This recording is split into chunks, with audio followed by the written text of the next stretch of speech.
About the middle of the 12th century, a rumor circulated through Europe that there reigned in Asia a powerful Christian emperor, Presbyter Johannes. In a bloody fight, he had broken the power of the Muslims and was ready to come to the assistance of the Crusaders. Great was the exultation in Europe, for of late the news from the East had been gloomy and depressing. The power of the infidel had increased. Overwhelming masses of men had been brought into the field against the chivalry of Christendom, and it was felt that the cross must yield before the odious crescent. The news of the success of the priest-king opened a door of hope to the despondent Christian world. Pope Alexander III determined at once to effect a union with this mysterious personage, and on the 27th of September 1177 wrote him a letter, which he entrusted to his physician Philip to deliver in person. Philip started on his embassy but never returned. The conquests of Genghis Khan again attracted the eyes of Christian Europe to the east. The Mongol hordes were rushing in upon the west with devastating ferocity. Russia, Poland, Hungary, and the eastern provinces of Germany had succumbed or suffered grievously, and the fears of other nations were roused lest they too should taste the misery of a Mongolian invasion. It was Gog and Magog come to slaughter, and the times of Antichrist were dawning. But the Battle of Liegnitz stayed them in their onward career, and Europe was saved. Pope Innocent IV determined to convert these wild hordes of barbarians and subject them to the cross of Christ. He therefore sent among them a number of Dominican and Franciscan missioners, and embassies of peace passed between the Pope, the King of France, and the Mogul Khan. The result of these communications with the East was that the travelers learned how false were the prevalent notions of a mighty Christian empire existing in Central Asia.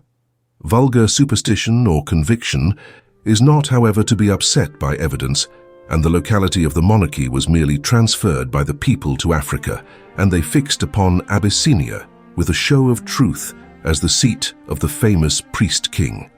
However, still some doubted. John de Plano Carpini and Marco Polo, though they acknowledged the existence of a Christian monarch in Abyssinia, yet stoutly maintained as well that the Prester John of popular belief reigned in splendor somewhere in the dim Orient. But before proceeding with the history of this strange fable, it will be well to extract the different accounts given of the priest-king and his realm by early writers, and we shall then be better able to judge of the influence the myth obtained in Europe. Otto of Freisingen is the first author to mention the monarchy of Prester John, with whom we are acquainted. Otto wrote a chronicle up to the date 1156, and he relates that in 1145 the Catholic Bishop of Kabbala visited Europe to lay certain complaints before the Pope. He mentioned the fall of Edessa, and also he stated that a few years ago a certain king and priest called John, who lives on the farther side of Persia and Armenia in the remote east, and who with all his people were Christians though belonging to the Nestorian Church, had overcome the royal brothers Samiardi, kings of the Medes and Persians, and had captured Ecbatana, their capital and residence. The said kings had met with their Persian, Median, and Assyrian troops, and had fought for 3 consecutive days, each side having determined to die rather than take to flight. Prester John, for so they are wont to call him, at length routed the Persians, and after a bloody battle remained victorious. After which victory the said John was hastening to the assistance of the church at Jerusalem, but his host, on reaching the Tigris, was hindered from passing through a deficiency in boats, and he directed his march north, since he had heard that the river was there covered with ice. In that place he had waited many years, expecting severe cold, but the winters having proved unpropitious and the severity of the climate having carried off many soldiers, he had been forced to retreat to his own land. This king belongs to the family of the Magi, mentioned in the Gospel, and he rules over the very people formerly governed by the Magi. Moreover, his fame and his wealth are so great that he uses an emerald scepter only. About this period there appeared a document which produced intense excitement throughout Europe, a letter from the mysterious personage himself to Manuel Comnenus, Emperor of Constantinople, 1143-1180. The letter is as follows. John, priest by the almighty power of God and the might of our Lord Jesus Christ, King of kings and Lord of lords, to his friend Emmanuel, Prince of Constantinople, greeting, wishing him health, prosperity, and the continuance of divine favor. Our Majesty has been informed that you hold our excellency in love, and that the report of our greatness has reached you. Moreover, we have heard through our treasurer that you have been pleased to send to us some objects of art and interest, that our exaltedness might be gratified thereby. Being human, I receive it in good part, and we have ordered our treasurer to send you some of our articles in return. Now we desire to be made certain that you hold the right faith, and in all things cleave to Jesus Christ our Lord, for we have heard that your court regard you as a god, though we know that you are mortal and subject to human infirmities. Should you desire to learn the greatness and excellency of our exaltedness, and of the land subject to our scepter, then hear and believe. I, Presbyter Johannes, the Lord of Lords, surpass all under heaven in virtue, in riches, and in power. 72 kings pay us tribute. In the 3 Indies our magnificence rules, and our land extends beyond India, where rests the body of the holy apostle Thomas. It reaches towards the sunrise over the wastes, and it trends towards deserted Babylon near the Tower of Babel. 72 provinces, of which only a few are Christian, serve us. Each has its own king, but all are tributary to us. Our land streams with honey and is overflowing with milk. In one region grows no poisonous herb, nor does a querulous frog ever quack in it. No scorpion exists, nor does the serpent glide amongst the grass, nor can any poisonous animals exist in it, or injure anyone. Among the heathen flows through a certain province the river Indus, encircling paradise. It spreads its arms in manifold windings through the entire province.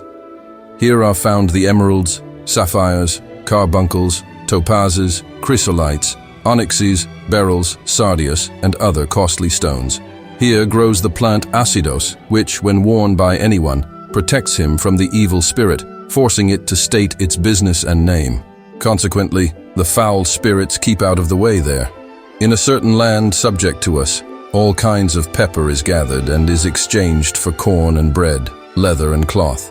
It is probable that the foundation of the whole Prester John myth lay in the report which reached Europe of the wonderful successes of Nestorianism in the East, and there seems reason to believe that the famous letter given above was a Nestorian fabrication. It certainly looks un-European. The gorgeous imagery is thoroughly Eastern, and the disparaging tone in which Rome is spoken of could hardly have been the expression of Western feelings. The letter has the object in view of exalting the East in religion and arts to an undue eminence at the expense of the West, and it manifests some ignorance of European geography when it speaks of the land extending from Spain to the Polar Sea. Moreover, the sites of the Patriarchates and the dignity conferred on that of St. Thomas are indications of a Nestorian bias. Marco Polo, the Venetian traveller, identifies Unk Khan with Prester John. He says, I will now tell you of the deeds of the Tartars, how they gained the mastery and spread over the whole earth. The Tartars dwelt between Georgia and Bagu, where there is a vast plain and level country, on which are neither cities nor forts but capital pasturage and water. They had no chief of their own, but paid to Presbyter Johannes tribute. Of the greatness of this Presbyter Johannes, who was properly called Unkan, the whole world spake. The Tartars gave him one of every 10 head of cattle. When Prester John noticed that they were increasing, he feared them and planned how he could injure them. He determined therefore to scatter them, and he sent barons to do this. But the Tartars guessed what Prester John purposed, and they went away into the wide wastes of the north, where they might be beyond his reach. He then goes on to relate how Khan became the head of the Tartars and how he fought against Prester John and, after a desperate fight, overcame and slew him. Bishop Jordanus, in his description of the world, accordingly sets down Abyssinia as the kingdom of Prester John, and such was the popular impression, which was confirmed by the appearance at intervals of ambassadors at European courts from the king of Abyssinia. The discovery of the Cape of Good Hope was due partly to a desire manifested in Portugal to open communications with this monarch, and King John II sent 2 men learned in Oriental languages through Egypt to the court of Abyssinia. The might and dominion of this prince, who had replaced the Tartar chief in the popular creed as Prester John, was of course greatly exaggerated and was supposed to extend across Arabia and Asia to the Wall of China.